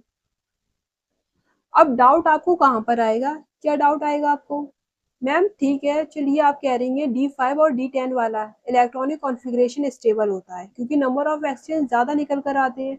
D5 और D10 में भी देखा जाए तो D10 वाला फुल फील्ड वाला इलेक्ट्रॉनिक कॉन्फ़िगरेशन ज़्यादा स्टेबल होता है, उसके लिए नंबर ऑफ एक्सचेंज और ज़्यादा निकल कर आते हैं, ज़्यादा एनर्जी गई। नंबर ऑफ एक्सचेंज में क्या होता है, एनर्जी रिलीज होती है, नंबर ऑफ एक्सचेंज में क्या होता है, एनर्जी रिलीज होती है, राइट। और एक्साइटेशन एनर्जी में एब्जॉर्ब हो रही थी, इलेक्ट्रॉन एनर्जी ले रहा था। अब देखिए यहाँ पर 3d5 4s1, यहाँ पर ये इलेक्ट्रॉनिक कॉन्फ़िगरेशन आया है, D5 ज्यादा स्टेबल है, 3d10 4s1। यहाँ पर जो कॉपर का इलेक्ट्रॉनिक कॉन्फ़िगरेशन है वो ये है, 3d10 ज्यादा स्टेबल है, 4s1 ये वाला कॉन्फ़िगरेशन निकल कर आया है क्योंकि ये फुल फिल्ड है 3d10, यहाँ पर ये हाफ फिल्ड है। अब जब हम कार्बन की बात करेंगे तो यहाँ पर electronic configuration 4s2, sorry 1s2 2s2 and 2p2 6 होता है यहाँ पर। तो यहाँ पर ऐसा क्यों नहीं होता, इलेक्ट्रॉनिक कॉन्फ़िगरेशन ऐसे निकल के आ जाए 1s2 2s1, यहाँ पर ये 6 कर रही हूँ, ये मैंने नहीं किया आप लोगों ने किया है। 2p, यहाँ पर एक इलेक्ट्रॉन यहाँ पर आ गया तो यहाँ पर 1 रह गया, यहाँ पर 3 हो गया, राइट। अब यहाँ पर देखिए 1s2 2s1 2p3। अब यहाँ पर ये इलेक्ट्रॉनिक कॉन्फ़िगरेशन यहाँ पर ऐसा क्यों नहीं होता है कि एक इलेक्ट्रॉन एस से पी में चला जाए। इलेक्ट्रॉनिक कॉन्फ़िगरेशन जब आप कार्बन का देखोगे ग्राउंड स्टेट में क्रोमियम का देखा, कॉपर का देखा, क्रोमियम का ये निकल कर आया, कॉपर का ये निकल कर आया, क्रोमियम का ये, कार्बन का ये, 2s2 2p2, कार्बन का ये निकल कर आ रहा है। बात ये आ रही है, डाउट ये आ रहा है कि मैम 2s1 2p3 क्यों निकल कर नहीं आ रहा? अगर p3 हो जाता तो ये हाफ फिल्ड हो जाता और इलेक्ट्रॉनिक कॉन्फ़िगरेशन कार्बन का ज्यादा स्टेबल हो जाएगा। ऐसा कार्बन के पास क्यों नहीं हुआ? कार्बन में भी तो ऐसा हो सकता था, यहाँ पर कार्बन में क्यों नहीं हुआ, क्रोमियम में क्यों हुआ है? तो मैं आपको बता दूं, 3d और 4s के बीच का जो एनर्जी गैप है वो कम होता है। 3d और 4s के बीच का एनर्जी गैप क्या होता है, बहुत छोटा सा होता है। देखो यहाँ पर जरा सा होता है। इलेक्ट्रॉन लोअर एनर्जी से हायर एनर्जी लेवल पे आ जाता है, लोअर से क्या होता है, हायर एनर्जी लेवल पर आ जाता है। ठीक है, बहुत कम एनर्जी की जरूरत पड़ेगी इलेक्ट्रॉन को लोअर एनर्जी से हायर एनर्जी लेवल पे। एक्साइटेशन कर रहा है इलेक्ट्रॉन, एक्साइटेशन एनर्जी चाहिए, जो एनर्जी रिक्वायर्ड एनर्जी होती है उसे क्या कहते हैं, एक्साइटेशन एनर्जी। एनर्जी गैप कम है, इतनी एनर्जी से मिल जाती है, आराम से आ जाता है क्रोमियम में। और जो डी होता है, ये डीजेनरेट ऑर्बिटल है, डी में नंबर ऑफ एक्सचेंज ज्यादा होते हैं, उस नंबर ऑफ एक्सचेंज में एनर्जी ज्यादा रिलीज होती है। तो जो रिलीज एनर्जी होती है नंबर ऑफ एक्सचेंज, क्योंकि डी सबशेल में 5d ऑर्बिटल है, नंबर ऑफ ऑर्बिटल कितने हैं डी सबशेल में, 5 है, तो नंबर ऑफ एक्सचेंज भी ज्यादा होंगे। नंबर ऑफ एक्सचेंज ज्यादा है तो एनर्जी रिलीज होती है, एक्सचेंज में क्या होता है अभी मैंने आपको बताया, एनर्जी रिलीज होती है। तो नंबर ऑफ एक्सचेंज में जो एनर्जी रिलीज होगी वो ज्यादा होगी, एब्जॉर्ब कम हो रही है क्योंकि एनर्जी गैप कम है 3d और 4s के बीच का, रिलीज ज्यादा हो रही है एनर्जी। तो ओवरऑल क्या हो रहा है, हो क्या रहा है, एनर्जी की कमी आ रही है। सब शेल में क्या हो रहा है, एनर्जी कम हो रही है। भाई एनर्जी रिलीज ज्यादा हो रही है, एब्जॉर्ब कम हो रही है, तो ओवरऑल क्या हो रहा है, एनर्जी कमी तो हो रही है। तो स्टेबल सिस्टम हो रहा है, स्टेबल ही तो होगा इलेक्ट्रॉनिक कॉन्फ़िगरेशन, तो ये काम इसलिए हो रहा है। अब यहाँ पर कार्बन में क्या है, 2p में सिर्फ 3p ऑर्बिटल है, कितने, 3p orbital. Number of exchange अगर आप करवा रहे हो इन तीनों इलेक्ट्रॉन का, 3p ऑर्बिटल्स हैं, नंबर ऑफ एक्सचेंज कम होगा, 3p ऑर्बिटल कितना एक्सचेंज कर लेंगे, 5 ज्यादा कर रहे थे एक्सचेंज, p ऑर्बिटल कम है तो नंबर ऑफ एक्सचेंज भी कम होगा, राइट। नंबर ऑफ एक्सचेंज कम होगा तो एनर्जी रिलीज भी कम होगी। अब यहाँ पर 2s2p में जो इलेक्ट्रॉन, जो एनर्जी एक्साइटेशन एनर्जी में यूज हुई थी, रिक्वायर्ड एनर्जी थी, उससे रिलीज एनर्जी भी कम है, रिक्वायर्ड एनर्जी भी यूज हुई, तो ओवरऑल सिस्टम स्टेबल नहीं बन रहा। यहाँ पर एनर्जी रिलीज ज्यादा हुई नंबर ऑफ एक्सचेंज में, एब्जॉर्ब कम हुई, तो ओवरऑल क्रोमियम में एनर्जी क्या हुई, रिलीज हुई, तो सिस्टम स्टेबल हो गया, इलेक्ट्रॉनिक कॉन्फ़िगरेशन ये स्टेबल है। इसी तरह कॉपर में भी यही काम हुआ, नंबर ऑफ एक्सचेंज ज्यादा हुए, D10 में तो और ज्यादा होंगे D5 से, एक्साइटेशन एनर्जी कम है तो ओवरऑल एनर्जी रिलीज हुई, तो इलेक्ट्रॉनिक कॉन्फ़िगरेशन क्या है, स्टेबल है ये क्रोमियम और कॉपर का। लेकिन कार्बन का और फ्लोरीन का p ऑर्बिटल कम है, नंबर ऑफ एक्सचेंज कम होगा, एनर्जी कम रिलीज होगी, तो एनर्जी कम रिलीज होगी तो स्टेबल थोड़ी हुआ वो, ओवरऑल एनर्जी तो ज्यादा ही है जब एनर्जी कम रिलीज हो रही है, एनर्जी ज्यादा है तो अनस्टेबल कॉन्फ़िगरेशन है, वेरी सिंपल, समझ गए। कंपेयर में बात चल रही है। अब देखो यहाँ पर 1s2 2s2, यहाँ पर ये 9 है, तो यहाँ पर कितना आ रहा है, 1s2 2s2 2p5। अब यहाँ पर ये नंबर ऑफ एक्सचेंज जो है p ऑर्बिटल 3 है, तो यहाँ पर कम होगा, ठीक है, समझ गए आप। तो यहाँ पर भी ऐसा हो सकता था, एक इलेक्ट्रॉन यहाँ पर चला जाता तो यहाँ पर ये 1s2 2s1 और 2p6 हो जाता इलेक्ट्रॉनिक कॉन्फ़िगरेशन। बट यहाँ पर भी क्या है, 3p ऑर्बिटल है, नंबर ऑफ एक्सचेंज कम होगा, एनर्जी रिलीज कम होगी, इलेक्ट्रॉनिक कॉन्फ़िगरेशन स्टेबल नहीं हो पाएगा। कार्बन और फ्लोरीन में ये काम नहीं होगा, क्रोमियम और कॉपर में होगा। क्लियर हो गया, ये मैंने आपको बता दिया, डाउट ये वाला आपको आता, यहाँ पर ये क्लियर हो गया।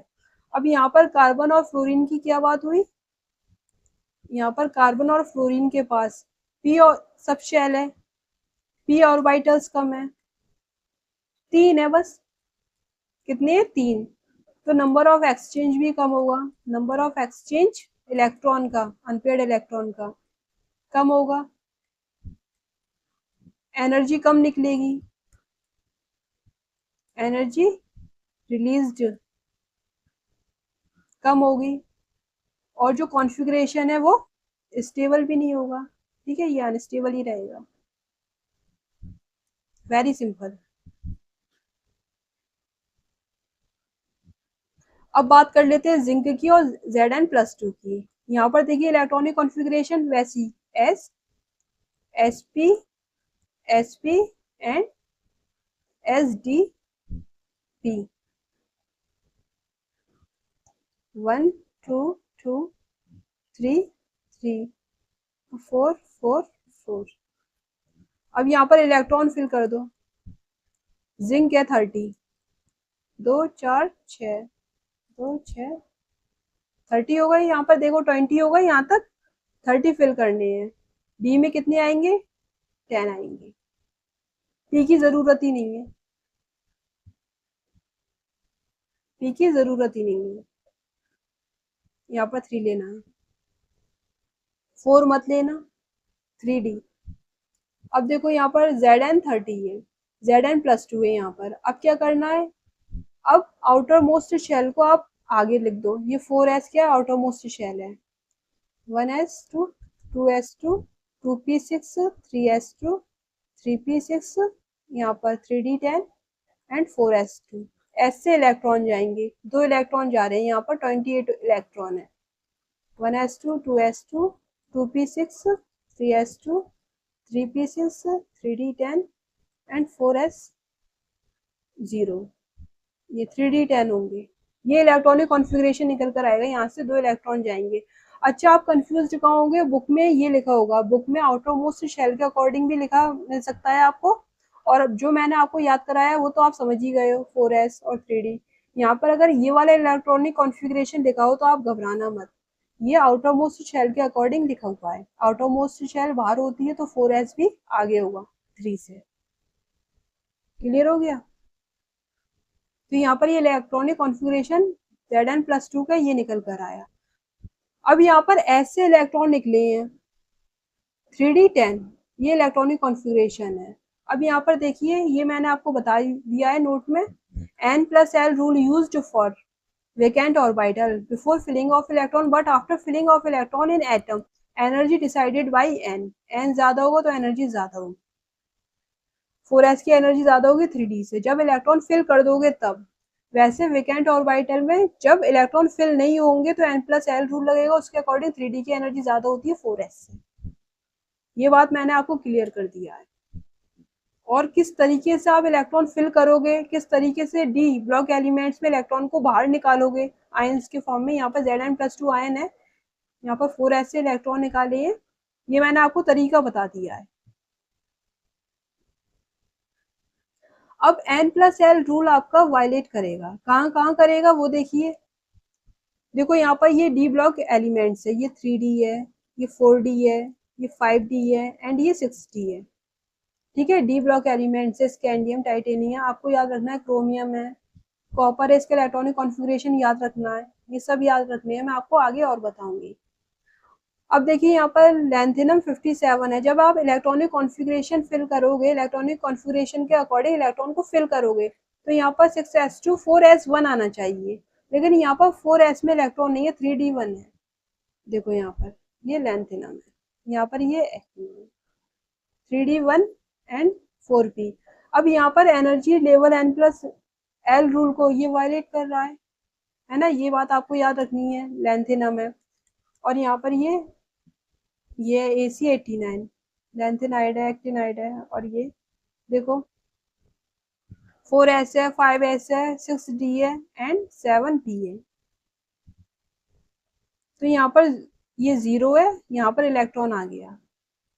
यहाँ देखिए PD46, यहाँ पर कहाँ दिया है, देखो 46 किधर है, ये इसमें याद रखना है आपको, 5s0 एंड 4d10। वैसे आप देखोगे एनर्जी 5s और 4d में किसकी एनर्जी ज्यादा है, n+l रूल के अकॉर्डिंग 5s और 4d में किसकी एनर्जी ज़्यादा है? यहाँ पर ये 5 आ रहा है n+l ऐड करके, और यहाँ पर ये 4sp_d, यहाँ पर ये 6 है, तो एनर्जी इसकी ज़्यादा है। तो सबसे पहले इलेक्ट्रॉन इधर आने चाहिए थे, बट हुआ क्या, यहाँ पर नहीं गए s के पास, d पर चले गए, d10 हो गया। तो ये कुछ एक्सेप्शन है, ये आपको याद रखनी है जहाँ पर n+l रूल वायलेट कर रहा है। इसी तरह 4s की एनर्जी कम है 5d से, तो 4s में इलेक्ट्रॉन पहले आना चाहिए था। जिसकी एनर्जी कम होती है सब शेल की, उसमें इलेक्ट्रॉन पहले आता है, बाद में जिसकी एनर्जी ज्यादा होती है उसमें इलेक्ट्रॉन जाता है। यहाँ पर 5s में इलेक्ट्रॉन आना चाहिए था 6d से पहले, बट यहाँ पर आ गया 5d और 6d में आ गया। ये आपको याद रखनी है। क्लियर हो गया ये पॉइंट? यहाँ पर ये n+l रूल के वायलेशन है। अब हम बात कर लेते हैं टाइप ऑफ मैग्नेटिज्म की। ऐसा होता है नेचर में सबस्टेंस मिलेंगे आपको, paramagnetic and diamagnetic substance. Para और डाया एक दूसरे से अलग कैसे होते हैं ये मैं आपको बता दूं। होता क्या है, जब आप किसी भी सबस्टेंस को, सपोज आपने एक्स सबस्टेंस को मैग्नेटिक फील्ड में रखा, तो ये मैग्नेटिक फील्ड लाइन को क्या करेगा, अट्रैक्ट करेगा। ये क्या कर रहा है, अट्रैक्ट कर रहा है। इस तरह मैग्नेटिक फील्ड लाइन को क्या करेगा, अट्रैक्ट करेगा। जब आप मैग्नेटिक फील्ड में रखोगे किसी भी सबस्टेंस को, अगर वो मैग्नेटिक फील्ड लाइन को अट्रैक्ट कर रहा है, राइट, तो इसे आप क्या कहोगे, पैरामैग्नेटिक। मैग्नेटिक मतलब मैग्नेटिक लाइन से, पैरा मतलब ऐसे याद रखो, प्यार कर रहा है, इसको अपनी तरफ अट्रैक्ट कर रहा है।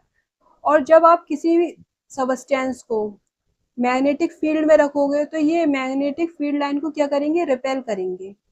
ये वाई क्या कर रहा है, रिपेल कर रहा है, ये पसंद नहीं कर रहा, तो ये क्या है, डाया, डाया मैग्नेटिक है, राइट। इससे आप समझ जाएंगे पैरामैग्नेटिक और डायामैग्नेटिक नेचर सबस्टेंस का। अब देखिए, अब बात कर लेते हैं, ये पैरामैग्नेटिक है एंड ये डायामैग्नेटिक है। इलेक्ट्रॉन पेयरिंग, इलेक्ट्रॉन्स जो होते हैं पैरामैग्नेटिक में अनपेयर्ड मिलेंगे आपको, मतलब एक इलेक्ट्रॉन मिलेगा, एक ऑर्बिटल ऐसा होगा, ऑर्बिटल्स ऐसे होंगे जिनमें सिर्फ एक इलेक्ट्रॉन होगा, उसे आप क्या कहेंगे, अनपेयर्ड। ये दोनों पेयर्ड हैं, at least one unpaired electron आपको मिलेगा, तो वो क्या है, पैरामैग्नेटिक सबस्टेंस है। डाया में सब पेयर्ड होंगे, जितने भी ऑर्बिटल है उनमें सब पेयर्ड है, दो दो इलेक्ट्रॉन मिलेंगे, तो ये क्या है, नो अनपेयर्ड इलेक्ट्रॉन्स। अगर एक भी इलेक्ट्रॉन अनपेयर्ड है तो वो पैरा, बिल्कुल नहीं है किसी में भी अनपेयर्ड, तो वो डायामैग्नेटिक। अब देखो, spin alignment with magnetic field. Spin कैसा होगा, यहाँ पर जब इसके सबस्टेंस के अंदर का स्ट्रक्चर देखा जाएगा, डोमेन वगैरह, तो ये पैरेलल, ये मैग्नेटिक फील्ड है, इससे ये पैरेलल होता है, पैरा। और ये बिल्कुल, डाया जो होता है बिल्कुल एंटी होता है, अपोजिट। डाया को तो बहुत नफरत होती है, मैग्नेटिक फील्ड लाइन इधर है, ये इधर है, अपोजिट होंगे। नफरत करता है ये मैग्नेटिक फील्ड से, एंटी पैरेलल। ये पैरेलल है, रिएक्शन टू मैग्नेट, ये अट्रैक्ट करता है, ये सबस्टेंस है पैरामैग्नेटिक, ये अट्रैक्ट करेगा। और ये क्या कर रहा है, वेरी वीकली रिपेल्ड कर रहा है। ये आप अपने फिजिक्स में भी पढ़ेंगे, है ना, फिजिक्स में बहुत अच्छे से पढ़ोगे। मैं आपको सिर्फ एक हिंट दे रही हूँ, एक आइडिया दे रही हूँ पैरामैग्नेटिक और डायामैग्नेटिक का। केमिस्ट्री में होता है क्या है, डाइपोल, मतलब केमिस्ट्री में होगा क्या, आपको अनपेयर्ड इलेक्ट्रॉन के अकॉर्डिंग पैरा और डायामैग्नेटिक नेचर पता होना चाहिए किसी भी सबस्टेंस का। और आपसे मैग्नेटिक मूवमेंट पूछ लिया जाएगा, तो केमिस्ट्री में यहाँ यूज होता है, ठीक है। आपको एक आइडिया होना चाहिए। देखो, electric effect on magnetic field line, यहाँ पर ये देखो, ये इसकी तरफ अट्रैक्ट हो रहे हैं और ये इससे रिपेल हो रहे हैं, राइट। अब यहाँ पर एग्जांपल है क्रोमियम+3। आप जब इलेक्ट्रॉनिक कॉन्फ़िगरेशन निकालोगे तो क्या आएगा, क्रोमियम+3 का 1s2 2s2 2p 6 3s2, और यहाँ पर क्या आता है 3p s s, यहाँ पर s और यहाँ पर sd। देखो यहाँ पर 3 और यहाँ पर ये 4 और यहाँ पर ये 3, 2 10 हो गए। यहाँ पर क्रोमियम में कितना होता है, 24, इसका एटॉमिक नंबर है, तो यहाँ पर ये 10। डायरेक्ट लिख दूं, समझ में नहीं आएगा, चलो 1s2 2s2 2p6 3s2 3p6 4s2, और यहाँ पर ये 3d कितना आ जाएगा, 10 यहाँ पर ये, राइट। लेकिन हमें पता है क्रोमियम का इलेक्ट्रॉनिक कॉन्फ़िगरेशन जो होता है वो थोड़ा अलग होता है, डी हाफ फिल्ड होता है और एस में 1 इलेक्ट्रॉन होता है। यहाँ पर ये है क्रोमियम का। अब जब आप इलेक्ट्रॉन निकालोगे तो 4s से निकालोगे electron, outer most shell 4s हो जाएगी, और 3d से आप इलेक्ट्रॉन निकालोगे तो टोटल 3 इलेक्ट्रॉन निकालोगे आप। तो यहाँ पर d के पास कितने इलेक्ट्रॉन रह जाएंगे, देखो यहाँ पर Cr+3 का लिख रही हूँ, 1s2 2s2 2p6 3s2 और यहाँ पर ये 3p6, यहाँ पर 3d 4s से एक इलेक्ट्रॉन निकाल दिया और d से कितने निकाले, 2, तो यहाँ पर ये 3 आया। तो अनपेयर्ड इलेक्ट्रॉन कितने आ रहे हैं, 1 2 3 अनपेयर्ड इलेक्ट्रॉन है। तो ये अनपेयर्ड इलेक्ट्रॉन कितने आ रहे हैं, 3। अनपेयर्ड इलेक्ट्रॉन से हमें पता चलेगा कि ये पैरामैग्नेटिक है, Cr+3। इसी तरह Zn+2 आप निकाल के देखोगे तो जो आउटर मोस्ट इलेक्ट्रॉनिक कॉन्फ़िगरेशन निकल कर आएगा, यहाँ पर 30 इलेक्ट्रॉन्स होते हैं, तो आउटर मोस्ट कॉन्फ़िगरेशन क्या निकल कर आएगा, 4s2 और यहाँ पर 3d 10 निकल कर आता है। यहाँ पर 2 हटाओगे तो d10 में कितने इलेक्ट्रॉन्स हैं, 1 2 3 4 5, तो यहाँ पर 6 7 8 9 10। तो जितने भी d ऑर्बिटल हैं, d सब शेल में 5 d ऑर्बिटल हैं, पांचों में 2-2 इलेक्ट्रॉन है, पेयरिंग है, 2-2 इलेक्ट्रॉन है, पेयर है, अनपेयर्ड इलेक्ट्रॉन एक भी नहीं है। तो यहाँ पर ये कैसा है, अनपेयर्ड इलेक्ट्रॉन कितने हैं, यहाँ पर 0। तो ये कैसा हुआ, डाया, ये डाया हुआ, डायामैग्नेटिक। ये पैरामैग्नेटिक है, इसमें कितने निकल कर आए, 3 अनपेयर्ड इलेक्ट्रॉन, राइट। इस तरह आप समझ गए। अब देखो यहाँ पर मॉलिक्यूल्स में कैसे निकालोगे, जब बात मॉलिक्यूल्स की करेंगे, यहाँ पर तो आयंस की बात हो गई, हमें अनपेयर्ड इलेक्ट्रॉन से पता चल गया कौन सा डायामैग्नेटिक है कौन सा पैरामैग्नेटिक है। अगर अनपेयर्ड इलेक्ट्रॉन निकल कर आ रहे हैं किसी भी आयंस में तो वो पैरामैग्नेटिक है, एक भी निकल के नहीं आ रहा तो वो डायामैग्नेटिक है, जैसे Zn+2। अब देखो मॉलिक्यूल में हम बात कर लेते हैं, ऑड नंबर ऑफ इलेक्ट्रॉन्स अगर हैं, ऑड नंबर ऑफ इलेक्ट्रॉन तो इसका मतलब क्या होगा, इवन ऑड। आप ये तो जानते हो अगर ऑड निकल कर आ रहा है तो इसका मतलब एक न एक ऑर्बिटल में अनपेयर्ड इलेक्ट्रॉन होगा, तो वो कैसा होगा, पैरामैग्नेटिक।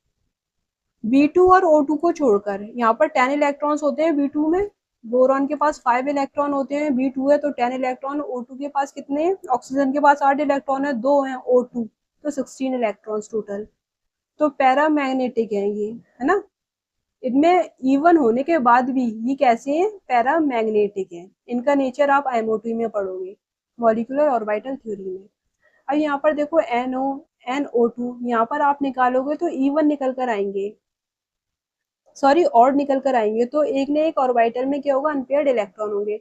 मॉलिक्यूल में आप ऐसे तो नहीं निकाल सकते डायरेक्ट अनपेयर्ड इलेक्ट्रॉन्स, ऐसे तो नहीं निकाल सकते, आपको क्या करना है, टोटल नंबर ऑफ इलेक्ट्रॉन को ऐड कर देना है। यहाँ देखो नाइट्रोजन, नाइट्रोजन में आप टोटल नंबर ऑफ इलेक्ट्रॉन को ऐड करोगे 7 और ऑक्सीजन के पास 8 है। यहाँ पर देखो 7 ऑक्सीजन के पास 8 है, 2 ऑक्सीजन है, तो टोटल 8 2 16। तो यहाँ पर आप निकालोगे तो ये ऑड निकल कर आ रहा है, ये भी ऑड निकल कर आ रहा है, यहाँ पर ये 15 निकल के आएगा और यहाँ पर ये कितना है, 23 है, ये 23 निकल कर आ रहा है।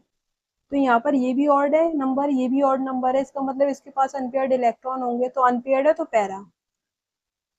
ऑड निकल कर आ रहे हैं इलेक्ट्रॉन तो मॉलिक्यूल्स में पैरा, अनपेयर्ड निकल कर आ रहे हैं आयंस में तो पैरामैग्नेटिक।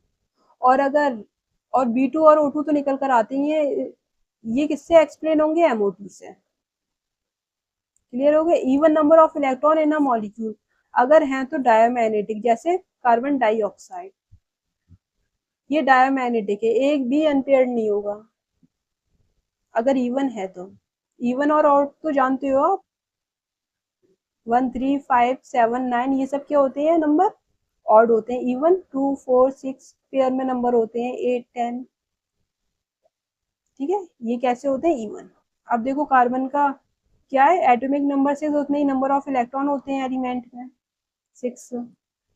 ऑक्सीजन का 8, 2 ऑक्सीजन है तो 16, तो टोटल कितने हो गए यहाँ पर, 22 इलेक्ट्रॉन्स। इवन निकल कर आए तो डायामैग्नेटिक, ऐसे आप आइडेंटिफाई कर लोगे आयंस को भी और मॉलिक्यूल्स को भी, मैंने आपको बता दिया है।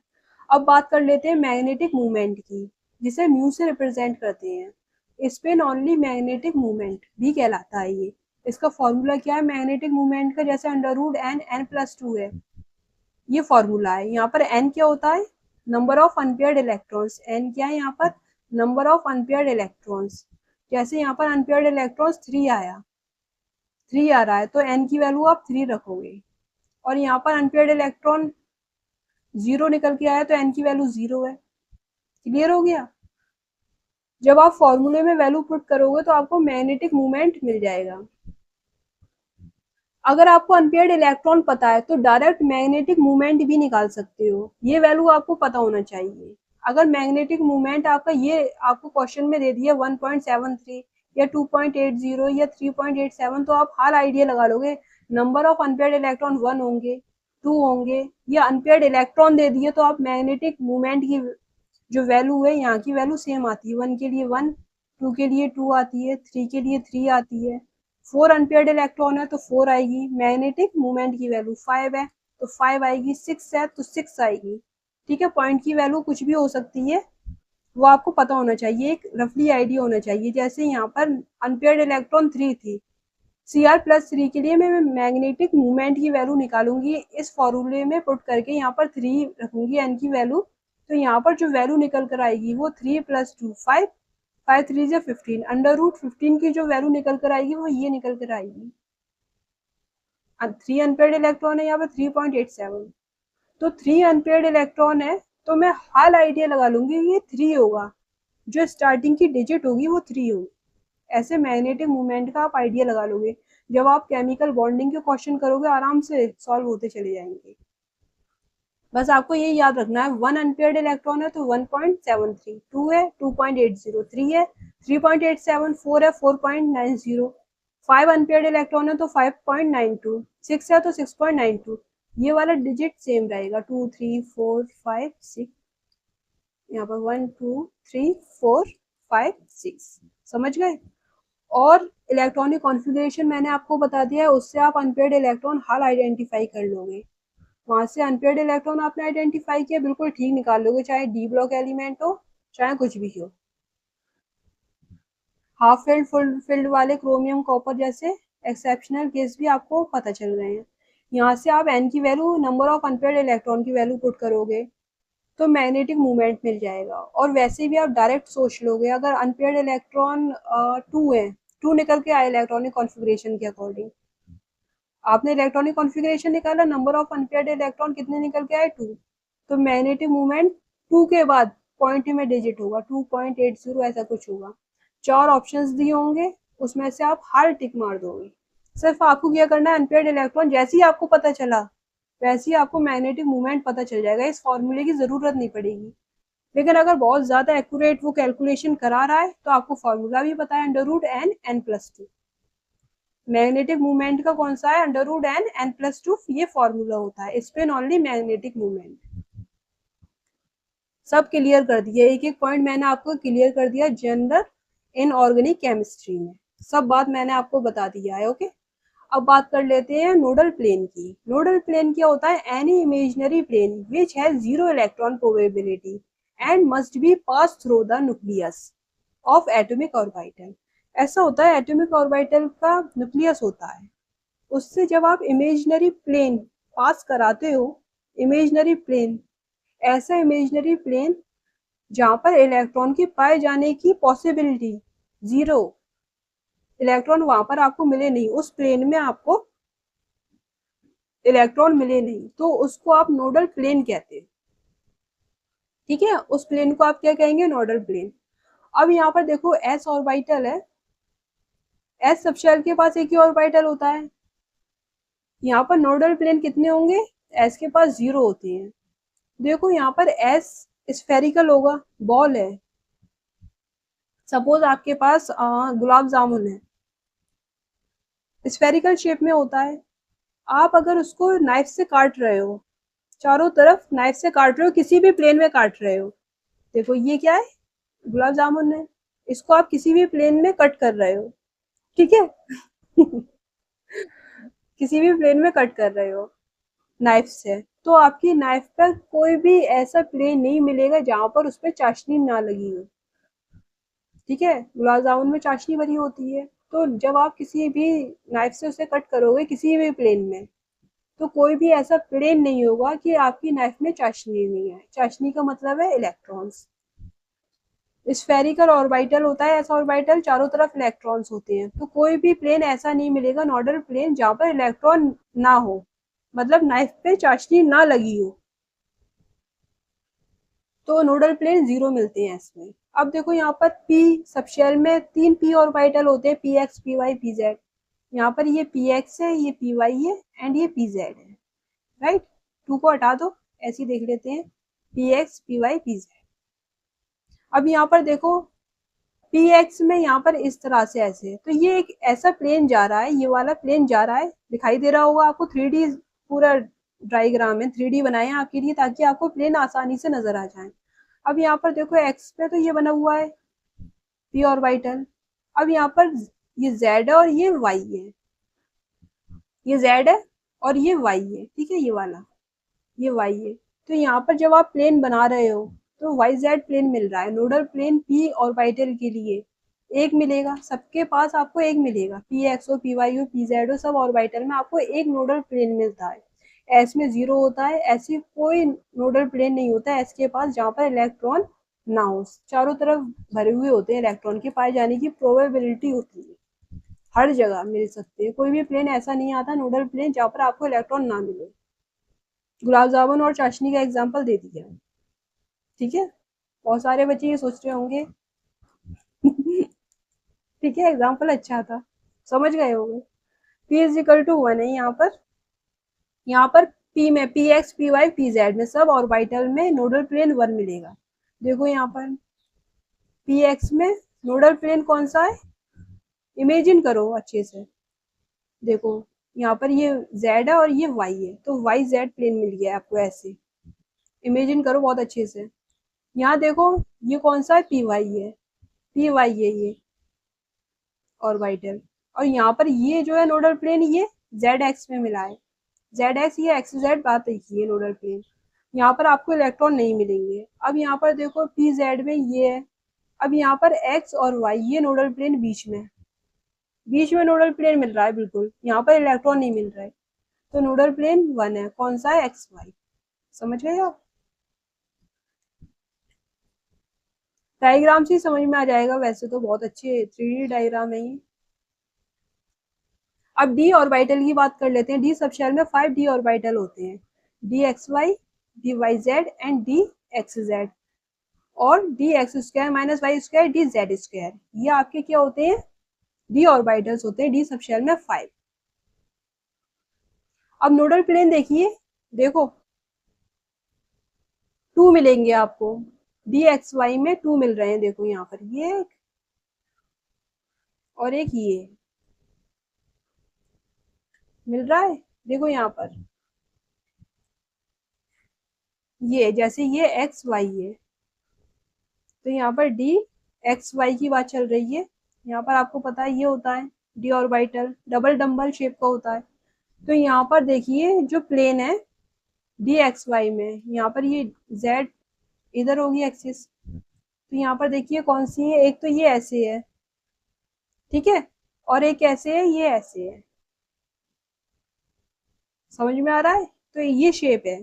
अब यहाँ पर देखो ये पूरा प्लेन है, डी वाई जेड है, d x Y, D Y z, d x z, दो नोडल प्लेन है, यहाँ पर भी दो है, यहाँ पर भी दो है। कौन कौन से है nodal plane, d x y में वाई जेड है, जेड एक्स है, डी वाई जेड में है x z and x y, nodal plane 2 है जहाँ पर इलेक्ट्रॉन नहीं मिलेंगे। इलेक्ट्रॉन के पाए जाने की प्रोबेबिलिटी जहाँ जीरो है उसे आप क्या कहोगे, नोडल प्लेन कहते हैं। यहाँ पर भी 2 है, डी एक्स जेड में y Z and y x. अब यहाँ पर देखिए यहाँ पर भी दो नोडल प्लेन है, d x square minus Y square, क्या है, दो नोडल प्लेन है। देखो